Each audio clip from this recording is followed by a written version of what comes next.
Welcome to Sravani's media. ఏపీలో జిల్లాల పునర్విభజన ప్రక్రియ దాదాపు తుది దశకు చేరుకుంది. ఈ ఏడాది డిసెంబర్ నెలాఖరులోపు జిల్లాల పునర్విభజన పూర్తి చేయాలని ముఖ్యమంత్రి చంద్రబాబు స్పష్టమైన ఆదేశాలు జారీ చేశారు. వచ్చే ఏడాది జనవరి 1 నుంచి కొత్త జిల్లాలు ఏర్పాటు కావాలని సూచించారు. దీంతో రంగంలోకి దిగిన మంత్రివర్గ ఉపసంఘం అధికారులతో వరుస సమావేశాలు నిర్వహించారు. అలాగే అన్ని జిల్లాల నుంచి ప్రజల అభిప్రాయాలు సేకరించారు. ప్రజల నుంచి వచ్చిన సూచనలను, విజ్ఞప్తులను పరిగణలోకి తీసుకున్న మంత్రివర్గ ఉపసంఘం ఇప్పటికే ఒక నివేదికను రూపొందించింది. ఈ నివేదికను ఈ నెల 28న ముఖ్యమంత్రి చంద్రబాబు సమక్షంలో జరగనున్న సమావేశంలో సమర్పించనున్నట్లు తెలుస్తోంది. దీనిపై ముఖ్యమంత్రి చంద్రబాబు సలహాలు, సూచనలు కూడా తీసుకోనున్నట్లు అధికారులు వెల్లడించారు. వచ్చే నెల 7న చంద్రబాబు అధ్యక్షతన జరగనున్న మంత్రివర్గ సమావేశంలో దీనిపై చర్చించనున్నట్లు తెలుస్తోంది.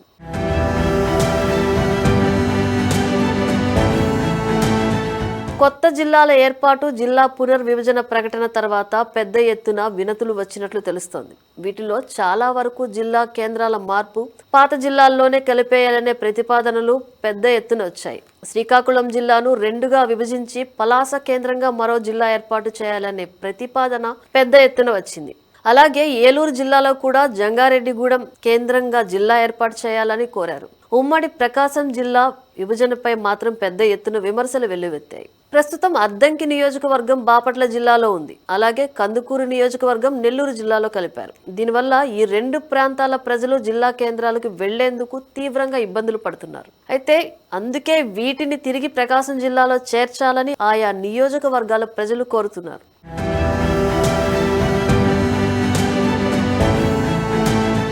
మార్కాపురం, కనిగిరి, గిద్దలూరు, దర్శి, ఎర్రగొండపాలెం నియోజకవర్గాలతో మార్కాపురం కేంద్రంగా కొత్త జిల్లా ఏర్పాటు చేయనున్నారనే ప్రచారం జోరుగా జరుగుతోంది. అయితే మార్కాపురం పట్టణానికి కేంద్రం 80 కిలోమీటర్ల దూరంలో ఉన్న శ్రీశైలం కూడా మార్కాపురం జిల్లాలో చేర్చాలనే విజ్ఞప్తులు పెద్ద ఎత్తున వచ్చాయి. అయితే ప్రస్తుతం నంద్యాల జిల్లాలో భాగంగా శ్రీశైలం నియోజకవర్గం కొనసాగుతుంది.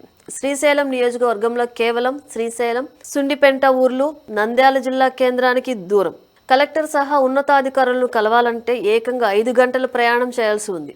అందుకే మార్కాపురం జిల్లాలో శ్రీశైలం కలిపేయాలనే ప్రతిపాదనకు మంత్రివర్గ ఉపసంఘం సానుకూలంగా స్పందించినట్లు తెలుస్తోంది. దీనిపై కొన్ని అభ్యంతరాలు వ్యక్తమైనప్పటికీ ప్రభుత్వం మాత్రం వాటిని పరిగణలోకి తీసుకున్నట్లు తెలుస్తోంది. ఏది ఏమైనా డిసెంబర్ నెలాఖరు నాటికి కొత్త జిల్లాల ఏర్పాటు ప్రక్రియ, జిల్లా కేంద్రాల మార్పు పూర్తి చేసే దిశగా ప్రభుత్వం కసరత్తు చేస్తోంది.